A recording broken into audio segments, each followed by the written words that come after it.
Kalau di video yang kemarin yang ini, kita udah bahas identitas asli Pattimura siapa, sekarang gue mau bahas sejarahnya di gengs. Karena nggak afdol dong, gue udah cerita identitas tapi belum bahas sejarahnya.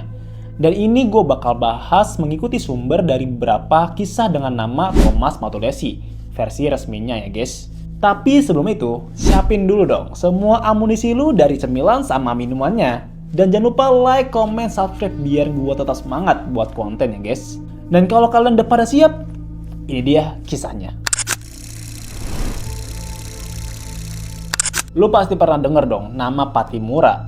Ya minimal nama pahlawan lah yang ada di uang 1000. Tapi lu tahu nggak? Di balik nama itu ada cerita super epic dan nggak kaleng-kaleng nih tentang perjuangan rakyat Maluku ngelawan penjajah. Nah, hari ini gua nggak cuma bakal bahas nama doang, karena kita bakal ngezoom lagi ke tahun 1817 di sebuah pulau yang super indah namanya Maluku. Di sini terjadi satu peristiwa yang bikin geger seluruh Hindia Belanda.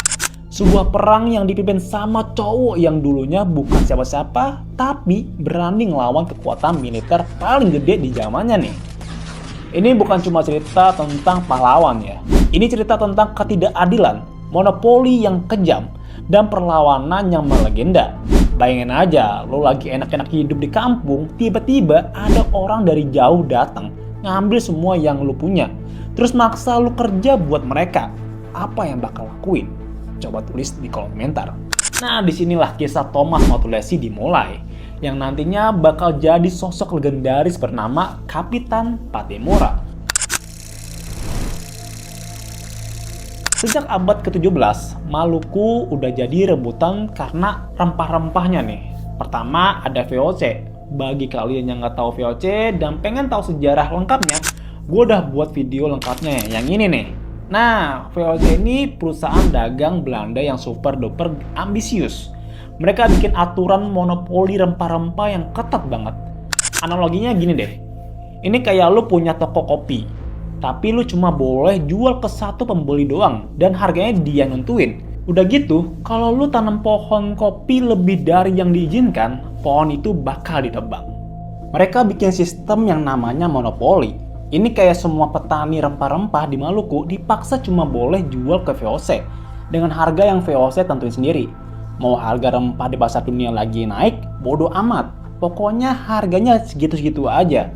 Biar nggak ada yang curang, VOC bahkan ngelakuin yang namanya ekstirpasi, yaitu nembangin pohon-pohon pala dan cengkeh secara paksa di luar wilayah yang mereka tentuin. Nah, di tengah-tengah kekejaman VOC, tiba-tiba datang Inggris dan ngerebut Maluku di tahun 1810. Awalnya rakyat Maluku senang banget nih. Kenapa? Karena Inggris ngasih sedikit kelonggaran dalam monopoli. Mereka ngasih kesempatan buat rakyat bernafas nih. Tapi kebahagiaan itu cuma kayak sinetron lah. Satu episode doang. Inggris cuma nguasain Maluku sebentar banget nih. Dan pada tahun 1817, Maluku harus dikembalikan lagi ke Belanda sesuai perjanjian di Eropa. Dan inilah awal mula bencana. Belanda yang kembali tahun 1817 itu jauh lebih kejam dari VOC. Mereka bukan cuma balikin monopoli, tapi juga nambahin aturan-aturan yang bikin rakyat makin sengsara. Mereka menghidupkan kembali kerja rodi, narikin pajak yang super tinggi, dan yang paling parah, mereka ngangkat lagi orang-orang lama VOC yang terkenal kejam buat jadi pejabat. Rakyat Maluku yang tadinya udah sempat ngerasain sedikit kebebasan, sekarang dipaksa balik lagi ke sistem yang lebih buruk. Ini yang bikin kesabaran mereka habis dan saatnya mereka bangkit. Ini poin-poin yang bikin rakyat Maluku akhirnya angkat senjata. Belanda datang dengan janji-janji manis, tapi yang mereka bawa adalah penderitaan yang nyata. Yang pertama, monopoli rempah. Mereka paksain lagi nih sistem tanam paksa dan kerja paksa.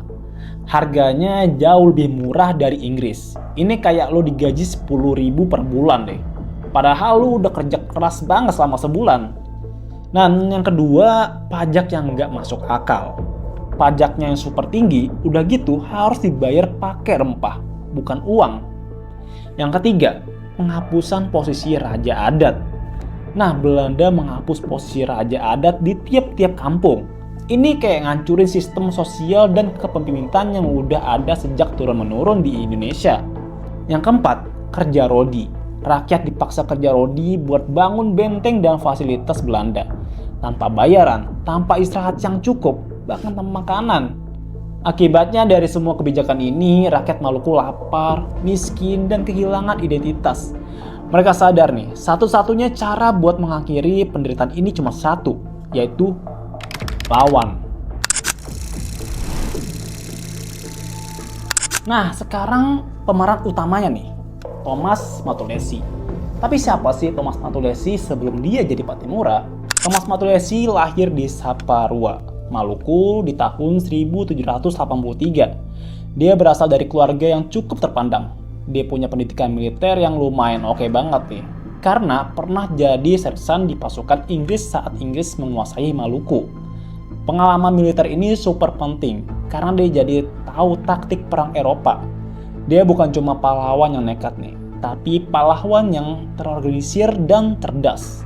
Setelah Inggris pergi, Thomas Matulesi kembali ke kampungnya nih, dan hidup sebagai rakyat biasa.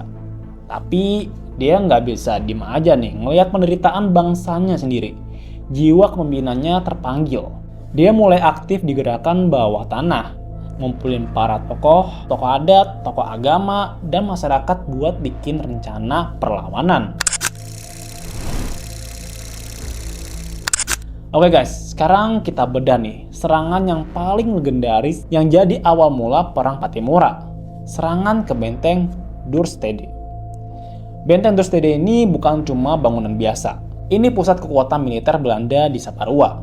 Ibaratnya ini tuh kayak markas utamanya, markas utama musuh. Benteng ini dijaga ketat banget dan dipimpin oleh seorang residen Belanda bernama J.F. van den Berg yang terkenal sombong dan kejam. Lalu Patimura dan pasukannya udah bikin rencana yang super rapi dan matang banget nih. Mereka tahu nyerang di siang bolong itu sama aja bunuh diri. Jadi mereka milih nyerang di pagi buta saat para penjaga lagi lengah. Pasukan Patimura yang udah terbagi jadi beberapa kelompok nyerang dari berbagai arah nih. Mereka manfaatin kegelapan dan nyerang secara serentak biar Belanda nggak bisa ngatur pertahanan. Pasukan Patimura nggak punya senjata canggih sih seperti Belanda. Cuma mereka ngandalin parang, tombak, dan senapan seadanya. Tapi mereka punya semangat dan strategi yang jauh lebih tajam dari senjata musuh.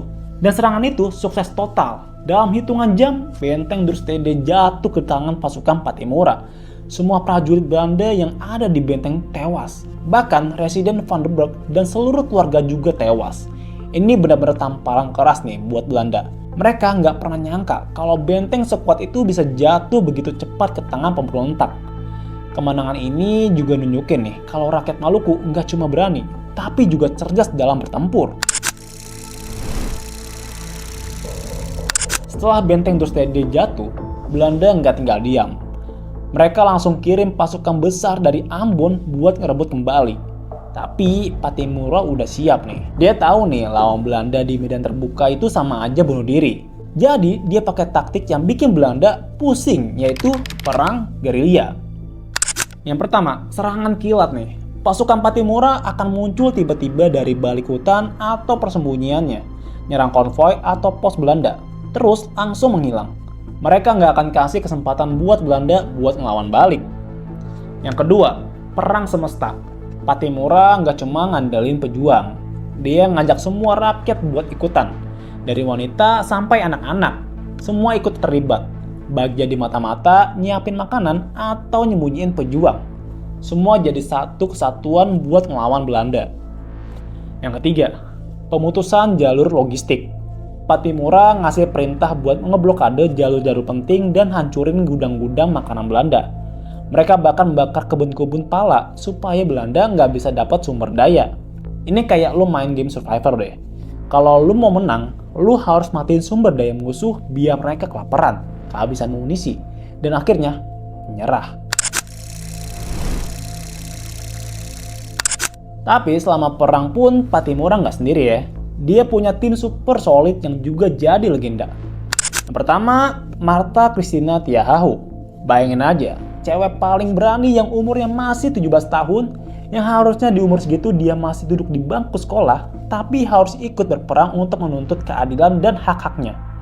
Tapi tenang, karena dia udah lahir dari keluarga militer, terus udah terbiasa juga sama suasana perang sejak kecil, jadi mental dia udah serasa seperti Pattimura deh.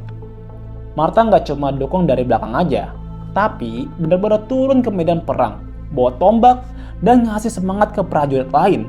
Dia itu udah kayak simbol emansipasi wanita dan keberanian yang nggak kenal batas. Yang kedua, Pangeran Said Perintah, lahir dari keluarga bangsawan di Hitu. Dia punya pengaruh dan karisma yang kuat. Dia bukan cuma pejuang, tapi juga pemikir dan ahli strategi. Dia yang bantu Pattimura ngumpulin pasukan dan ngatur perlawanan di wilayahnya. Yang ketiga, Anthony Ribok dan Philip Latumahina. Mereka berdua ini ibarat tangan kanan Pattimura. Mereka pejuang yang super setia, jagoan dalam bertempur, dan selalu ada di samping Pattimura. Mereka berdua gugur bersama Pattimura, nunjukin kesetiaan yang luar biasa. Menurut kalian gimana nih? Tertarik gak kalau gue bahas secara lengkap sejarah dari salah satu circle Pattimura ini? Coba komen di bawah. Lanjut, perang gerilya Pattimura bikin Belanda frustasi berat. Mereka udah ngabisin banyak uang, pasukan, dan waktu, tapi nggak ada hasil. Akhirnya mereka sadar nih, mereka nggak bisa menang cuma pakai senjata. Mereka harus pakai cara kotor, adu domba, dan pengkhianatan.